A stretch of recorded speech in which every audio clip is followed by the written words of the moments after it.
And so my what I would say to my younger self is that don't be shy, and I'll tell all new politicians about that. You're there for a reason, but you don't have time to make friends. It's not about friends, not about friendship. Welcome to Pushing Your Peers podcast, the #1 podcast in the region for living a progressive and happier life. On this episode, I'm joined by Honorable E.J. Saunders, tech expert and at-large candidate in the up-and-coming general elections in the Turks and Caicos Islands. We dive into his journey from South Caicos to politics, following in his father's, Honorable Norman Saunders' footsteps, and the challenges of leadership. Honorable Saunders shares his thoughts on affordable housing, crime reduction, and community empowerment while pushing the P pivot as he reflects on navigating life's toughest moments with resilience and purpose. Sit back, relax, and let's get ready to push some peers.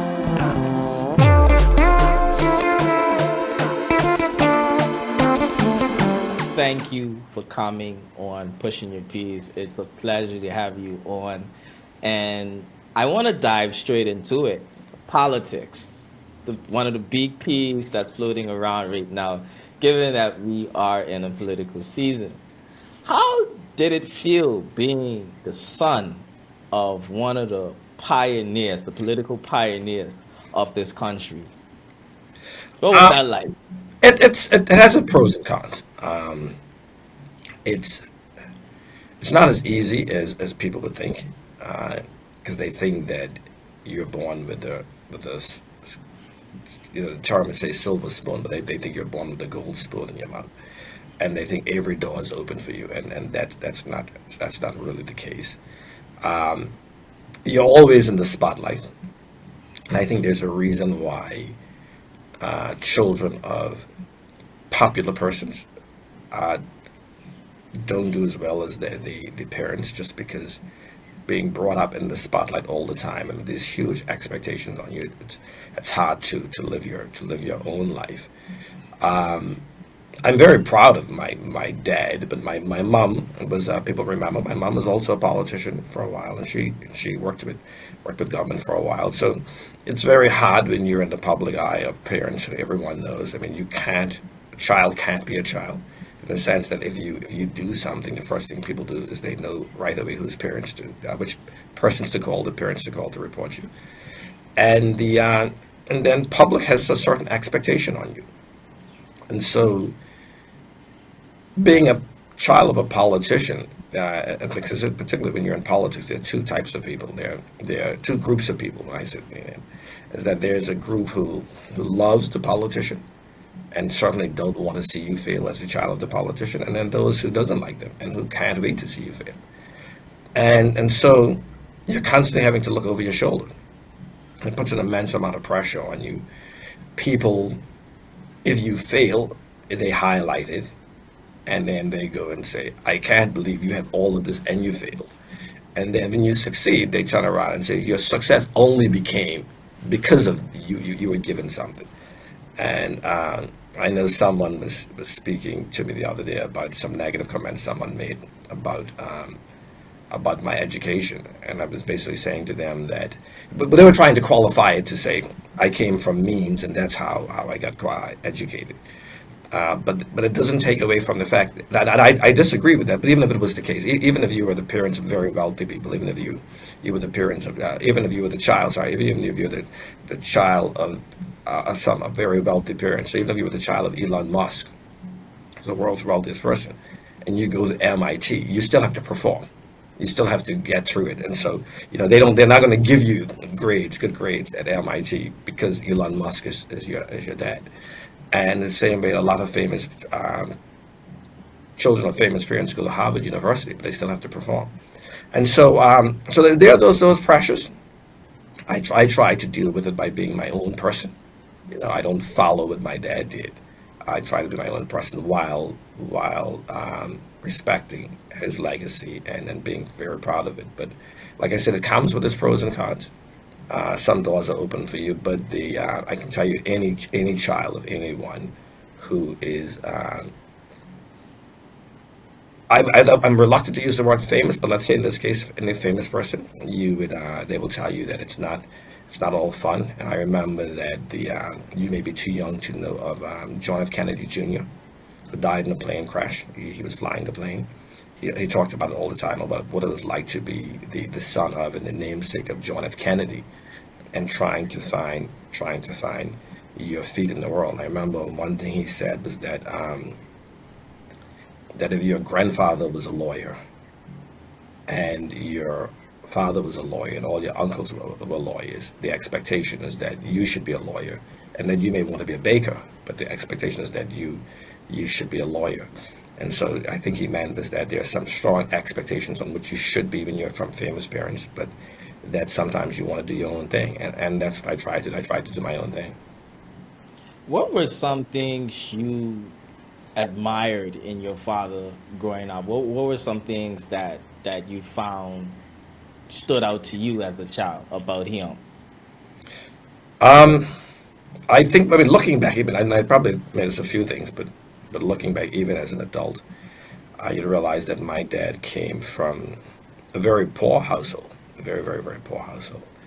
And he didn't have the benefit of having anyone who could, send him abroad to school. But he was very, very smart. He was very gifted in a number of areas. And so he was academically gifted. He was athletically gifted. He's a phenomenal he was a phenomenal tennis player, phenomenal cricket player, sailboats.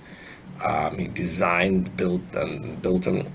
He could easily have been a marine architect. He's great with music, self-taught, very good with the saxophone, the trumpets, particularly the wind instruments. And I was told he could play the guitar and everything. And he did that all based on nothing but being very smart, but being very focused, but just a force of will, just the attitude that I'm going to get over it, and that he just pushed himself. It wasn't just a matter of being. One of the biggest tragedies of life is when you have potential unfulfilled, and he was born with a tremendous amount of potential, and he achieved it. He pushed it very hard, and despite having to go to even high school in Grand Turk and catch a sailboat over there to get to Grand Turk, despite his biological father dying when he was probably about 10 years old, he was still getting up in the morning and riding a horse with his little brother to the well, dipping water, bringing the water back for his mother, fishing in the afternoon after school to bring fish home, for his mom to cook. That's where he got the name Little Fish from, because he was always with a line in his pocket.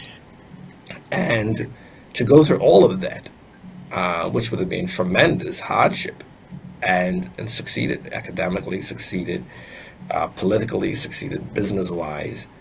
And then even when he had his problems in '85, he bounced back from it. He has the type of personality where, regardless of what happened, he's able to find a way to get through it, and get through it without any emotional scars. And I think that's a tremendous amount of. I mean, I'm not a psychologist, and I can't point to what type of. Because it's not a skill, but what type of gene, or how you have to be made up, but what part of you have to be able to go through all of those things that would be traumatic for other people. To be able to come through that and succeed, you'd have to be a special individual in many ways. And I think that's what I admired more about him, is that he's gone through a lot of adversity, and he's succeeded more often than not. Now, Honorable, you are now Little Fish Jr. in the sense that I'm Nemo. you you have now entered. Well, you've been a politician for about 4 or 5 years now, right? I'm talking about even campaigning. Yeah. 2019, I became the deputy leader of the PNP. So it's going in Right. 6 years. Yes, and tell me about that experience. First of all, why? I think that's the Simon Sinek question. Why? Why become a politician? after growing up with all that pressure. I mean, you just talked about your father and all the grit that he had. Why put that on yourself and enter politics? Well, I want people to know that I'm 52 years old. I'm going to be 53 this year, September this year, and so I entered politics pretty late in life. You know, and probably sometimes I think about it as now it's probably a bit too late in life. So I entered politics at 46, 47 years old. And so for years I was kicking the can down the road. So from the time I returned from university, every election, people were like, "Are you going to run?" And like, "Oh, not this election." I kept on kicking it down the road. And so I certainly wasn't waking up in the morning, jumping up, seeking to get into politics. And so I always say to people that I'm not a born politician in the sense that it's not the thing that drives me and to my day. I don't even now when I'm in politics. I don't wake up in the morning, and that's why you would see people come and say, "Oh, you need to do more things on social media." Because when I get up in the morning, I don't think politics. Um, but the thing that got me into politics is that I'm I'm an engineer, and there was a line from Top Gun 2 where Maverick said, "I'm a naval aviator," and it's less about what I do, but more about who I am. So he was basically saying it's not what I do, but it's what I am. And I'm a problem solver. I like solving problems, and I have an engineering mindset. And the Turks and Caicos Islanders are facing a lot of issues that, thankfully, that I believe that I can fix and I can help to fix, and being part of a team. And you can't do it unless you get into politics. And so I talk about living your best life. Um, I truly believe that if I want to concentrate on wealth, I could. It's best for me to just stay in private business, focus on my own personal wealth. I don't have the issues with politics. I wouldn't have the issue with the Integrity Commission. And when I say the Integrity Commission is everything you do, they limit it because they said if you're in politics, you can't focus on business. But it wouldn't make my country and my people better.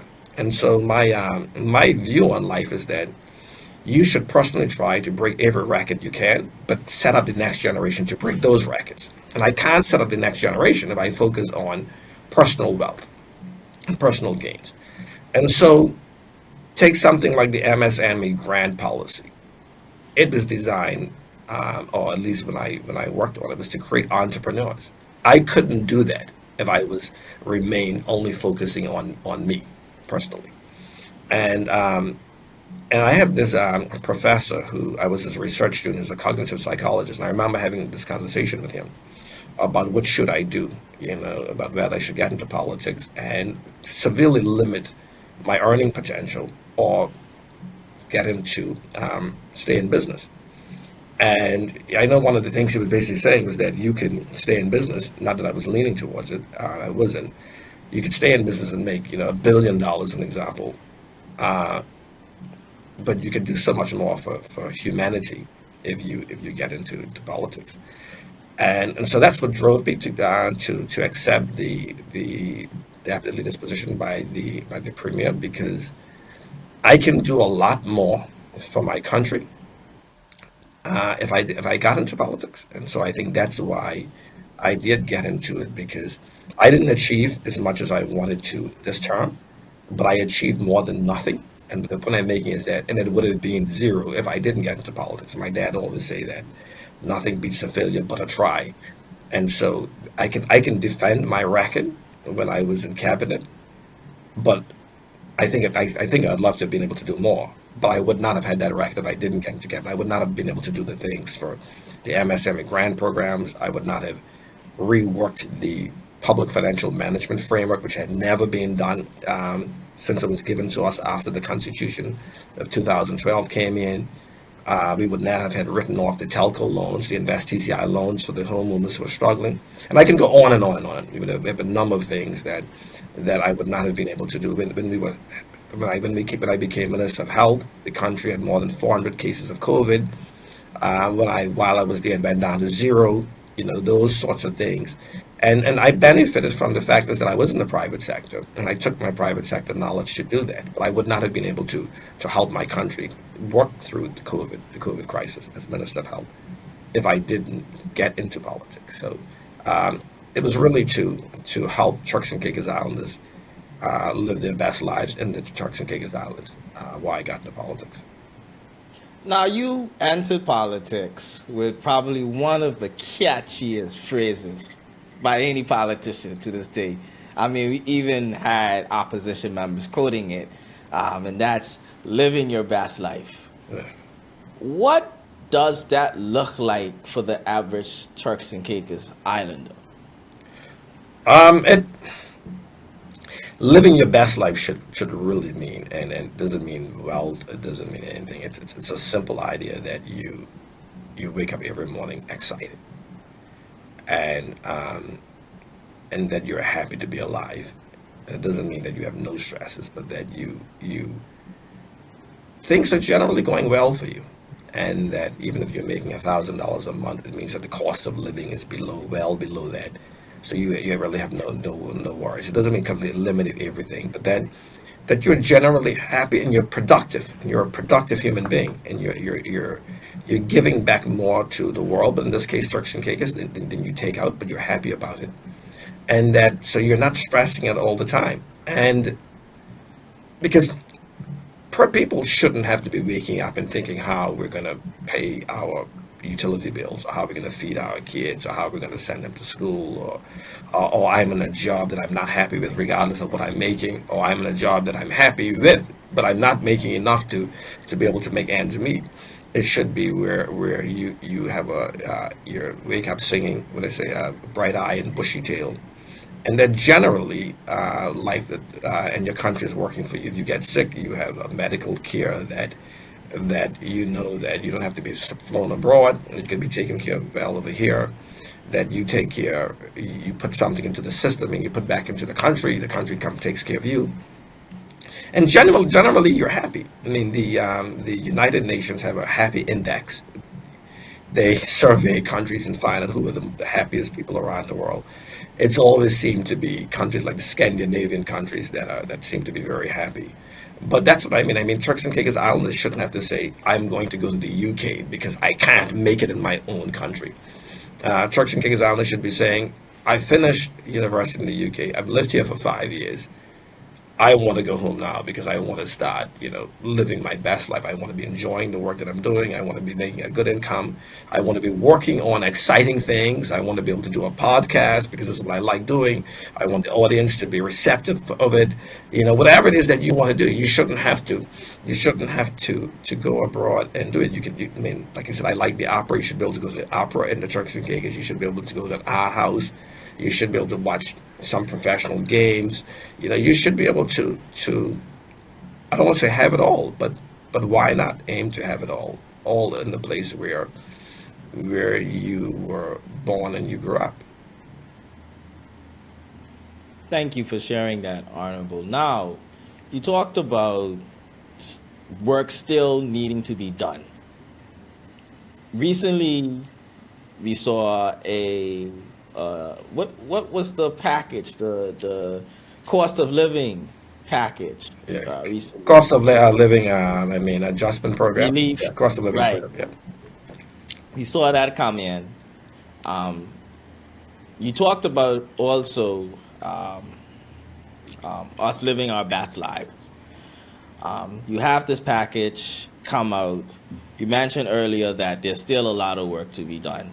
So I want you to now tell me 3 areas that, having been a politician, that you identify that needs to be worked on immediately so that Turks and Caicos Islands don't have to look out for handouts from the government every 3 months or what one leader would have said 4 times a year.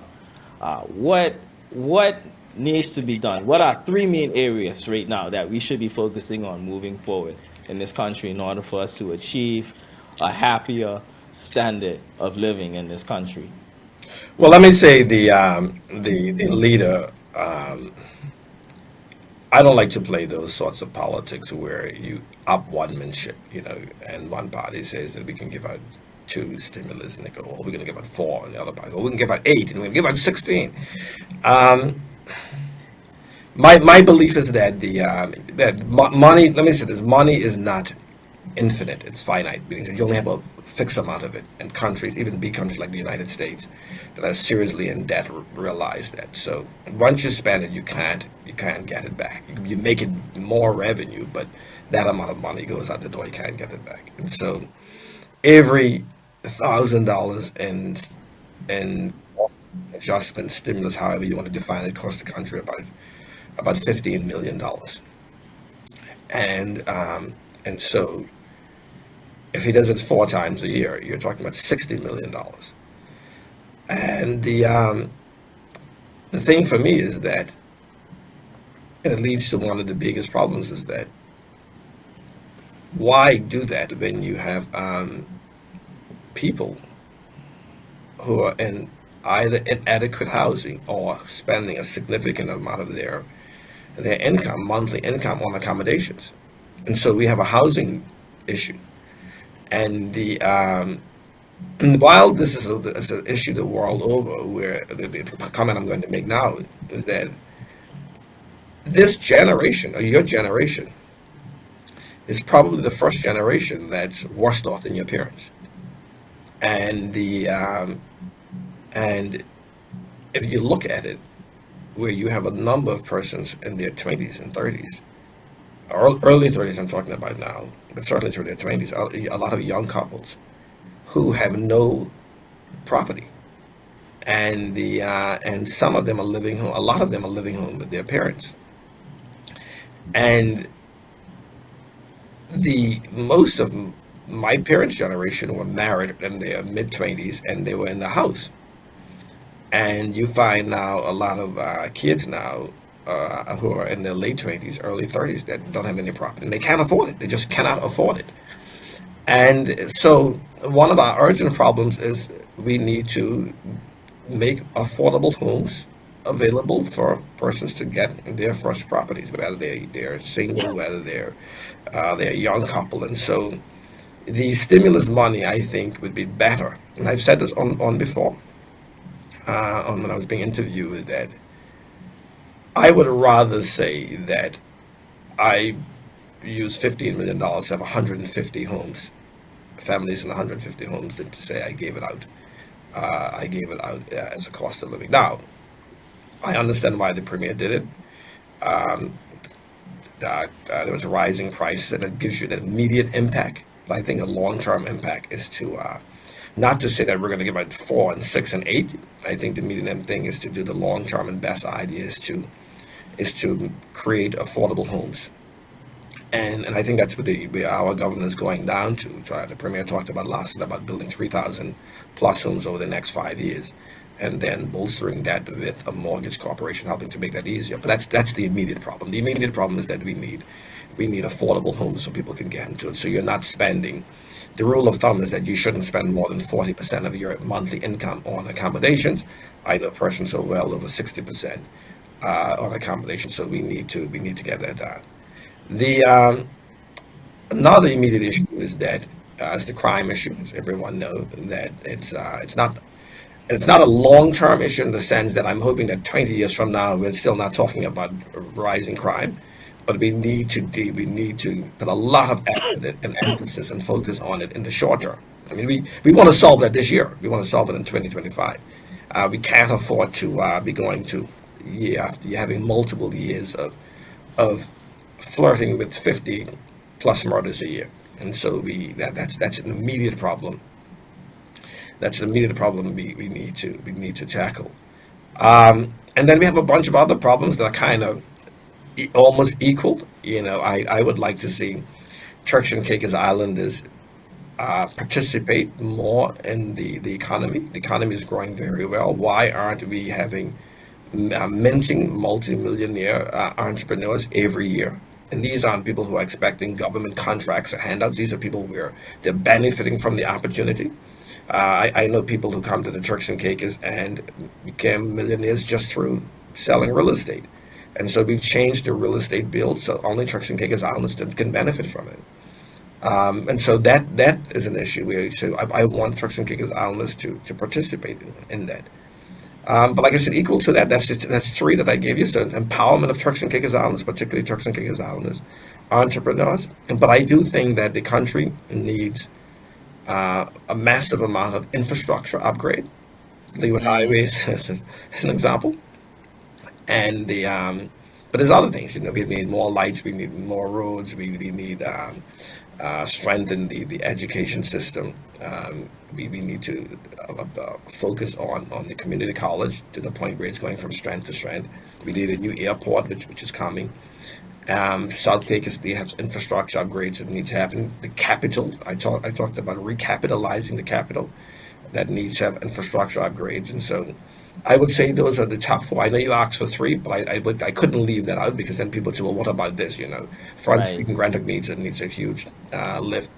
And like I said, we really do need to recapitalize the capital and bring the capital back on where it's punching greater than its weight also.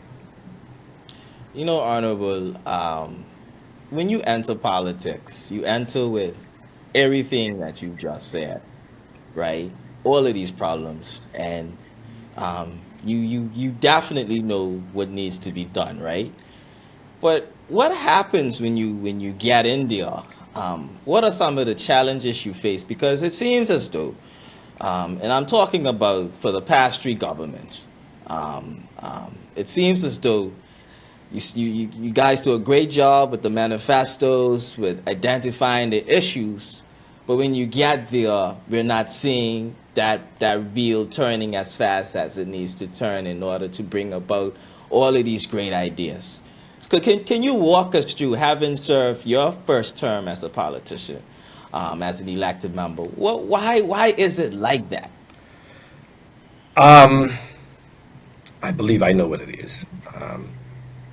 It's a little bit controversial when you say it, and so I'm going to take full responsibility for saying it. I don't want to go and say, I don't want anyone to paint the premier on this, and I'm saying I don't want to go and say it, and then it sounds controversial, and then people blame the premier. So any negativity from it, I will take full responsibility for it. But I've had a pretty successful business career, and and it happened because I was empowered to make decisions. To the last CEO position that I had, I was given a budget. And of course, the board wanted the revenue to be as high as possible. They want costs to be as low as possible. They want profit and EBITDA to be high. And then once I signed off of that budget, I was empowered to deliver that. And so I could make game time decisions. I say game time decisions like on the field, as long as I could deliver the budget. And if I missed it, I had to defend. I had to explain why I missed it. Politics in the Turks and Caicos the minister isn't empowered to make those decisions. The minister makes policy decisions. And then you have to depend on someone else who you have no control over to manage the team to carry that out. And so in cabinet you have elected members, and then you have what I would call the office of the governor. And I know some people would say they're not, like the AG may say, well, they're not part of the office of the governor. But really, you have two teams in the House and in cabinet. You have the elected ministers, and then you have the governor, the deputy governor, and the AG. And particularly the deputy governor's office is responsible for the civil service. All the permanent secretaries report into the deputy governor. And that was changed in 2012. And so as a minister, you can't really give instructions to the people who are supposed to get the stuff done. And so you would go there and you would say, well, I would like, we could pick anything, I would like, I'm going to just go to sports today and say we want to roll out a podium athlete program where we come up with a program to ensure that our athletes are getting on the podiums, getting medals and everything. And you may come up with however you want to define that. And you may go back 6 months later and realize that the things that you put into your policy paper or your vision statement, your strategic plan isn't being carried out. you can't hold anyone accountable. You have to go to the DG, and then the DG is responsible for holding them accountable. And so you're now, for me, it has a feeling of not running the country by a specific leader, who I would call the chief visionary. You're running it through a committee, which is cabinet. And so things come back to cabinet, you haggle over it, you may have a great idea, and it may be your domain. I mean, you may have cases where I'm an IT person, and I would put my IT skill set with almost anyone globally. And I would know exactly what I'm talking about. And if I can go to cabinet and say, this is what I want to do, and someone can say, we tried that 5 years ago and it didn't work. I don't think we should do that. And you go, but the difference between 5 years ago and now is that I'm now here. I know what I'm talking about. I know how to achieve it. And if they say, I don't think we should, you can haggle over that and not get it go through. And so, and that's the difference between, no fault of anyone in cabinet, that's the difference between an independent country and a country that's, in our case, is overseas territory. So I should say one that's not independent. I always say that one of the things that make Mia Motley so great, but you can say Brave Davis, you can say Andrew Holness from Jamaica, Brave Davis from the Bahamas, and go on, is that they can create policy at the microphone. They can go out there and say, I'm going to use minimum wage as an example, that we're going to raise minimum wage to $8 an hour. And if the crowd goes, boo, say, well, okay, we're going to raise it to $12 an hour. And you know that she's going to go back to cabinet and say, this is what I want. And cabinet will deliver it. Even though politicians have a little bit of bravado and will probably say that, you cannot guarantee that you're going to be able to do that when you get to cabinet. Because now you have to debate that with particularly in the case of the governor, the deputy governor, and the AG, even if you have your full team on side. And so I think all of that, and I know why the system was put in. The system was put in because we came out of the suspension of the Constitution and the allegations that were made. And then so they said, you know what, we don't want politicians giving instructions to the civil service because they may give them instructions to do something that's not good for good governance. But I think the downside to that is that you can't get farther faster. And so you've designed a policy and a framework that creates more surpluses out of the fact that you can't get projects done than over delivery. So the framework that the Turks and Caicos operates on is not one that's designed for what I've been calling high performance government. It's designed for high performance governance, in the sense that it limits your ability to make real-time decisions because there's so many hoops you have to jump through. And so we're stockpiling cash because we can't get projects done fast enough. And that's how the system is built. And it's kind of like, well, if you don't get it done today, you'll get it done next year. But when you're a politician, you're on a clock. And your clock is ticking, and you don't have the luxury of being able to say, we're going to take 4 years to just drum through the hoops of the airport deciding to move forward. The airport takes you 4 years to go all through all the hoops that you have to jump through before you can even start to, even in our case, even choose the preferred bidder to even start to move forward with it. 4 years. And so an airport that was overdue, was needed 4 years ago, is going to come 8 years later because it's going to take a 4-year bill out. And that doesn't make for a nimble government. Because the $400 million airport that we needed to build in 2021, by the time it arrives in 2029, it won't be adequate. If you understand what I'm saying? And so it's those sorts of decisions that leads to that. Definitely. Now you mentioned something in your dialogue just now. Independence. You've worked in the private sector and you've served as the AMP. Are we ready for independence as a country? The short answer is yes. I mean, but you're never going to do it perfectly. And it's like learning to drive. Your first day on the road, you're going to be shaky. And your second day on the road, you're going to be a little less shaky. And then a year on the road, you're going to be having no hands on the wheel, doing things that you shouldn't be doing, but being able to be such a strong driver, you'd be able to, you know, look over your shoulder properly and reverse long distance parallel park and everything. And that's expected to come. And so, are we ready for independence? Yes.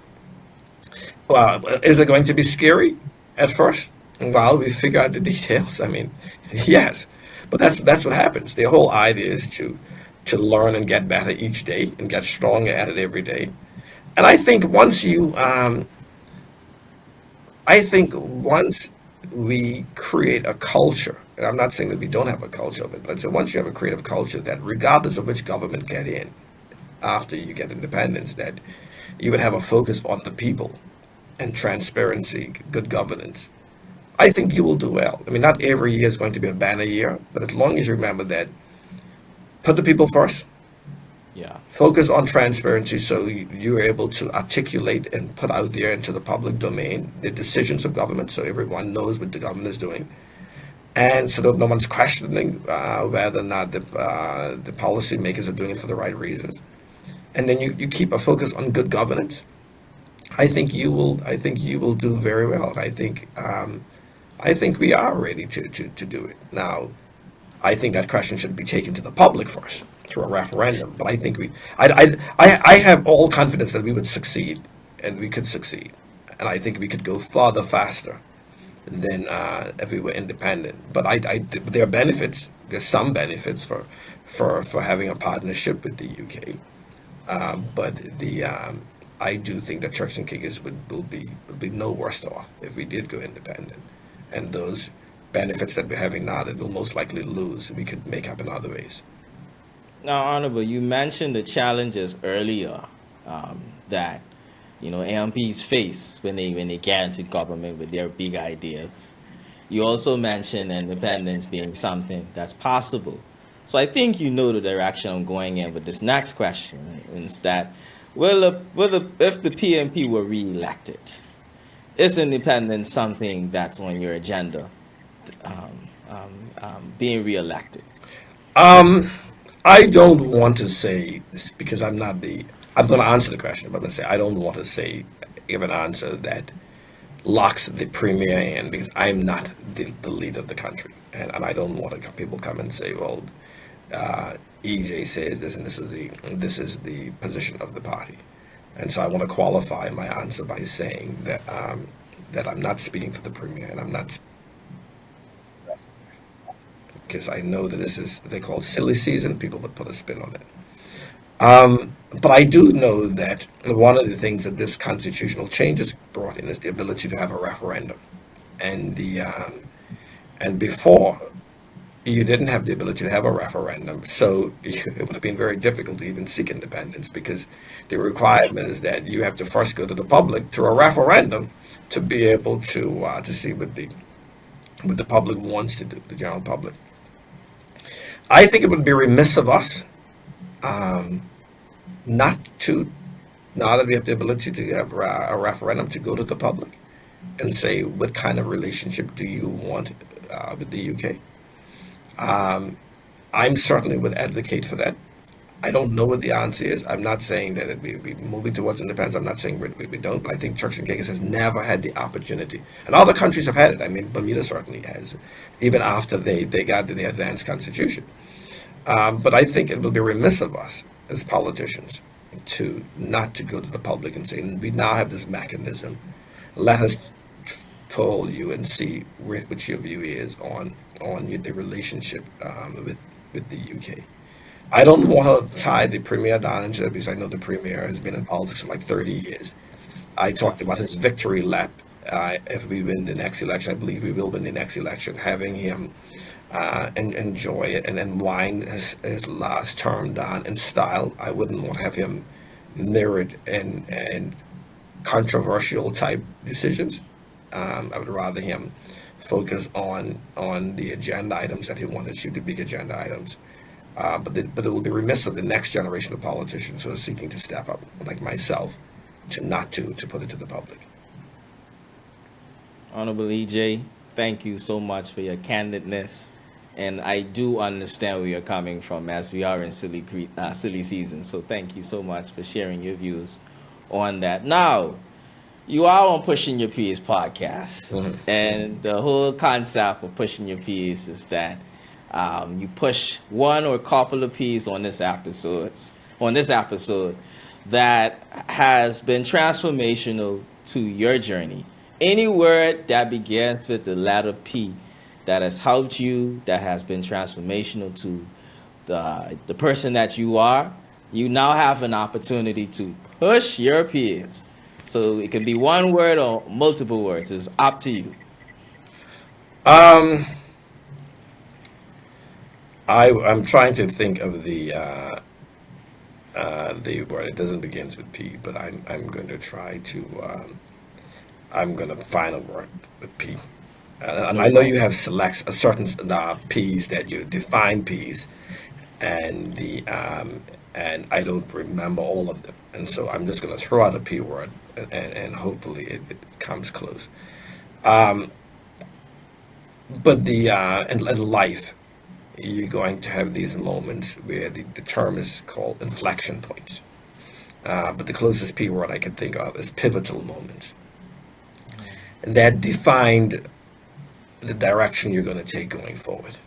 And I remember there's some authors have said, like when you get to those pivotal moments, the best thing to do is take a break, go and have a cigarette, and when you make up your mind, you go for it. All you put everything, everything else. You burn the ships, and a lot of speakers talk about, and you burn the ships, meaning that there's no going back, and you can say crossing the Rubicon. Once you cross it, there's no going back. And you have to commit all of your resources and all of your emotional energy towards it.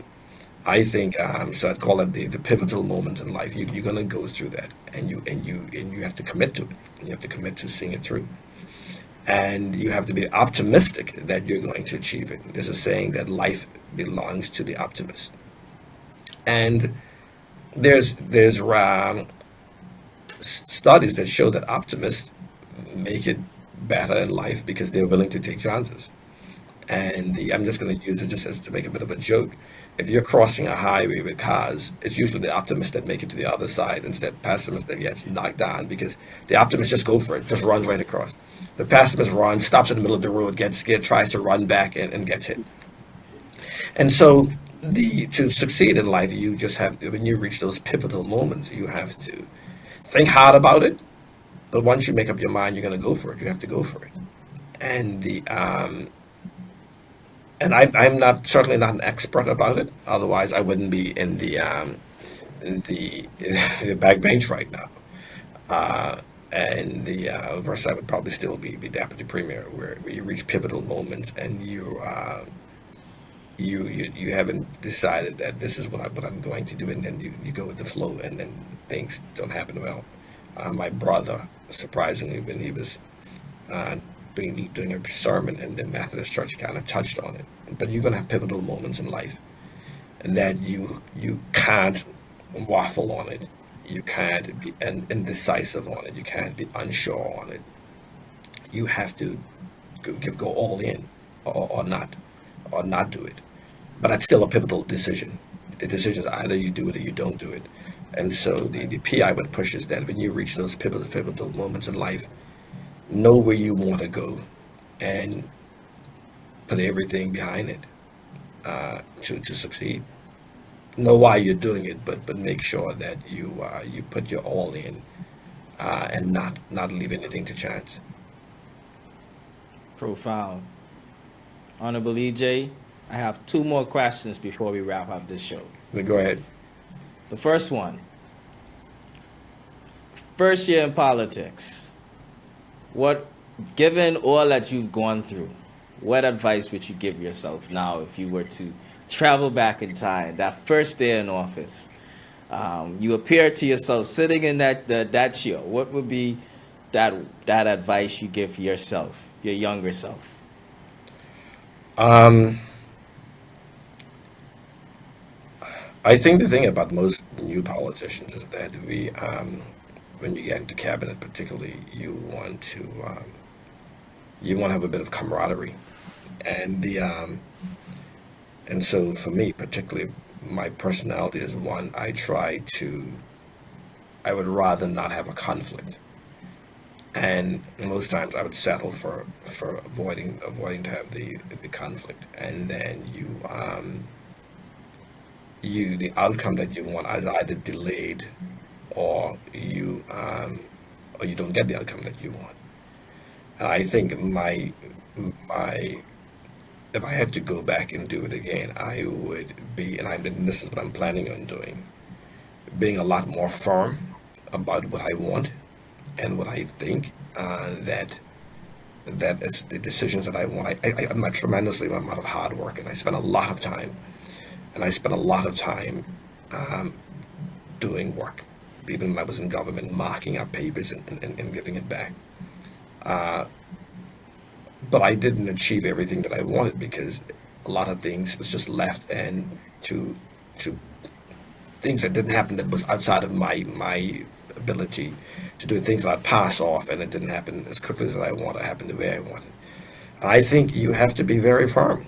You have to be very firm, and you have to deal with matters directly. Like I said, even most people don't know what happened in February when I was removed from cabinet, and as an example, and they think that they do, but they don't, and their story hasn't been told. But that situation should have been handled um, more firm, and I probably any issues that I might have had, I probably should have dealt with it in a certain way and just be firm about it. And so my what I would say to my younger self is that don't be shy, and I'll tell all new politicians about that. You're there for a reason, but you don't have time to make friends. It's not about friends, not about friendship. You're there for the public good. You're there to deliver for the public. And if you firmly believe in something, if you're doing it for the right reasons, don't be afraid to push back. Don't just accept it and go, well, next year or whatever. You stand firm. That would be my advice: is that do it for the right reasons. But if you and put in the work so you know what you're talking about. But once you're there, um, stand firm. Stand firm about what it is that you're trying to achieve, and don't be shy about it. No one is going to no one's going to hate you for it, and even if they do, the fact is that you're doing it for the right reasons if you know why you're doing it. Powerful. Thank you so much, Honorable Saunders. Now, you wouldn't be a guest on my show if you didn't answer a spin-off question. Good. Are you ready for your spin-off Give question? me the spin-off question. Now, you're a well-read scholar, so I think you're going to do well with this. What's your favorite conspiracy theory? What's my favorite conspiracy theory? I'd like to think that I I don't believe in conspiracies, and I kind of roll my eyes on it. But the but the and I'm thinking that that the I mean, I can't even come up with a conspiracy theory, because I try every time I hear one, I rolled my eyes. But I'm going to say one that's probably not a conspiracy, but it was certainly the thinking that a lot of people did a very long time ago. Um, is that they believe that black people aren't as smart as other races, and that there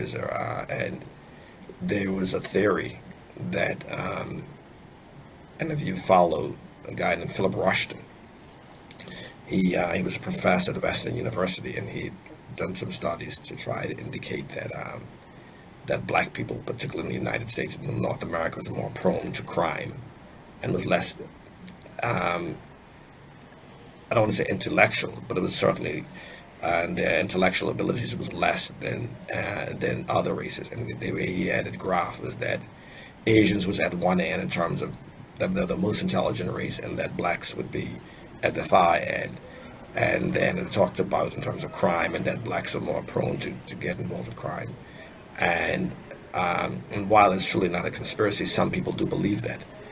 And I'm certainly one who do not believe that. And I believe that the successes of black people have been, I would say, history. We have not had in terms of black people now, particularly black people out of Africa, the successes and the achievements of black people have been kept out of the public domain,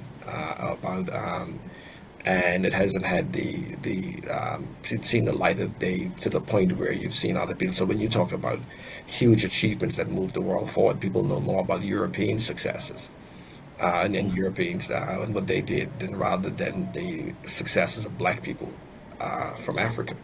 And they've had huge successes. And I think that was his business more. And so some people will talk about the conspiracy to try to beat that pride out of black people, particularly during slavery, and that we were taught and beaten into us that we were inferior to other races. I mean, we're not. And so, but we sometimes believe it. We look at Europeans and we believe that we're less than them because they kept us as slaves. They kept us as slaves, and they kept us in slavery. And I think the conspiracy is that was by design, and so I believe it. I believe it was by design, and I'm certain that, I know that it's wrong. So if I had to grab a conspiracy, I would say that they believe that black people are somehow inferior to other races. That is certainly crazy, but the conspiracy is that was done by design to make us feel that we're inferior, and so that would be my one. I know it's not a fun one. Right. It's not a fun one, but it's a little bit more serious. And Right? And I think it's fitting for the type of conversations we've had throughout this episode when we touch on independence and other things. It's one of those things that we have to confront, especially as a country that's vying for independence one day. So I think you did a great job of talking about that. I'm going to say this to you. I have a friend, a really, really good friend of mine.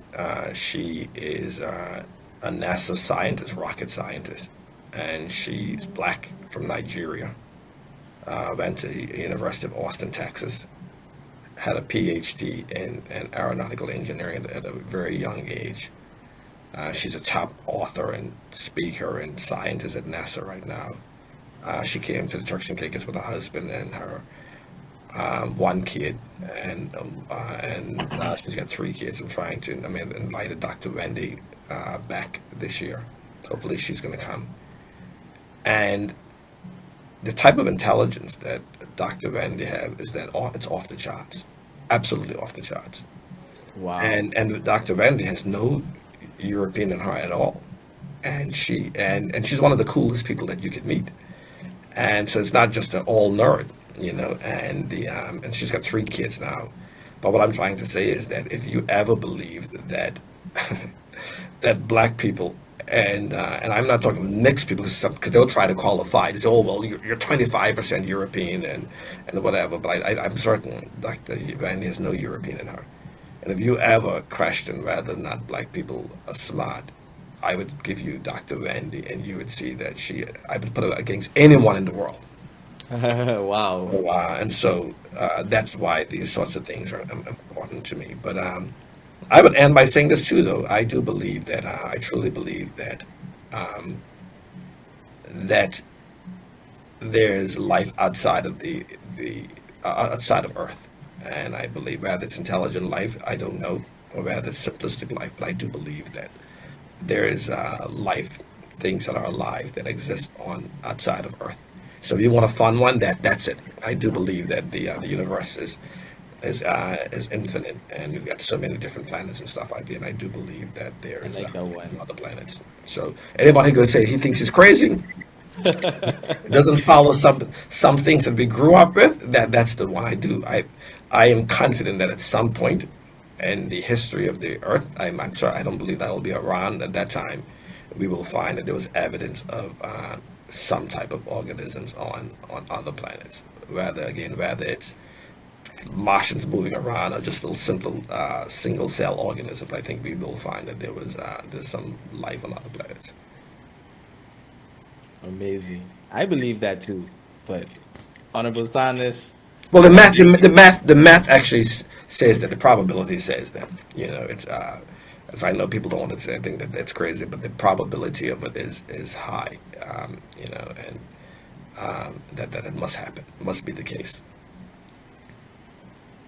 I hope I see it in my time. I mean, there's been sorry to even sideways, right? But I think recently the U.S. government have declassified some files saying that UFOs exist, right? So, you might not be viewed as crazy. You might not. Well, I'm certain that I'm not crazy, but I'm saying to you, just even based on the math of it, that it's almost impossible for them not to be life on other planets. But again, I think when people say life, they expect for people like Martians walking around in cities and stuff like that. It may not be that. It may be simplistic single cell organisms and stuff like that. But it does. I believe it does exist. But that's a good one, to get people talking, to think that, however they want to size me up. But but I think a lot of scientists will say the same thing. Honorable E.J. Saunders, candidate of the Progressive National Party, who is seeking to be reelected. I just want to thank you for coming on Pushing Your Peace podcast. Any final words before we wrap up?